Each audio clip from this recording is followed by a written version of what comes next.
విద్యార్థుల సంఖ్యకు అనుగుణంగా టీచర్లను రిక్రూట్మెంట్ చేయాలని బీజేపీ రాష్ట్ర నాయకులు కంది శ్రీనివాసరెడ్డి అన్నారు.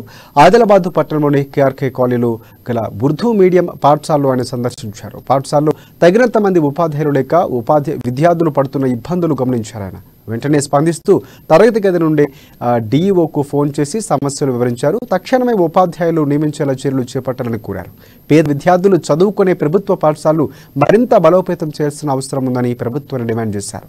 విద్యార్థులకు కనీస మౌలిక సదుపాయాలు కల్పించాలని అన్నారు. ఇక పాఠశాల ఆవరణంలోని వంటగదిని పరిశీలించి విద్యార్థులకు అందిస్తున్న మెనూ గురించి అడిగి తెలుసుకున్నారు. ఆయన నాణ్యమైన భోజనం పెట్టాలని నిర్వాహకులకు సూచించారు. ఆయన వెంట సంతోష్ సింగ్ ఠాకూర్, వెంకటేష్ బోయర్, దిగంబర్ పటేల్, రాజు, Mesram చిత్రు, Raj Kumar colony वासुलु पाल्गొన్నారు. Toilet seats कितना है? लेट्रिन सीट्स 4 सीट्स है.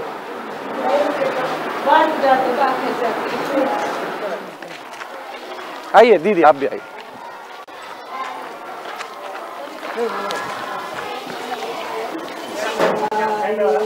चिकन చేసి ఉన్నారు చేసి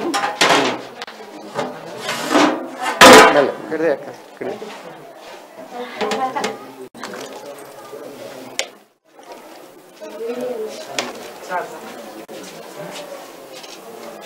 సరిపోతాయి ఇది అందరికి?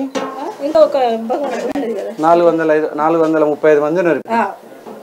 ఇంకా దేవి పాపా మన घर नहीं है सर, कुछ भी करंट का बिल देना. సీనియర్ టీచర్స్ లేరు. ఇప్పుడే డిఈఓ గారితో మాట్లాడినాం, ఎక్కువ మంది టీచర్స్ని అలొకేట్ చేయండి అని.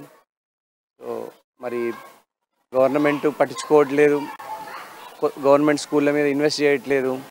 చాలా గవర్నమెంట్ స్కూల్లో టాయిలెట్లు కూడా పెద్ద ఇష్యూ. ఈ టాయిలెట్ నిర్మాణం తొందరగా కంప్లీట్ చేయాలని మేము గవర్నమెంట్ని డిమాండ్ చేస్తున్నాం. సో పిల్లల ఎడ్యుకేషన్ మీద ఎంత డబ్బులు పెడితే అంత డబ్బులు సమాజానికి ఉపయోగపడతాయండి.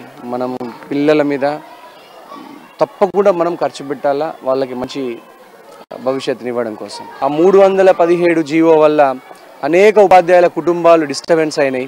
భార్యాభర్తలు ఉపాధ్యాయులు అయితే భార్య ఒక చోట, భర్త ఒక చోట.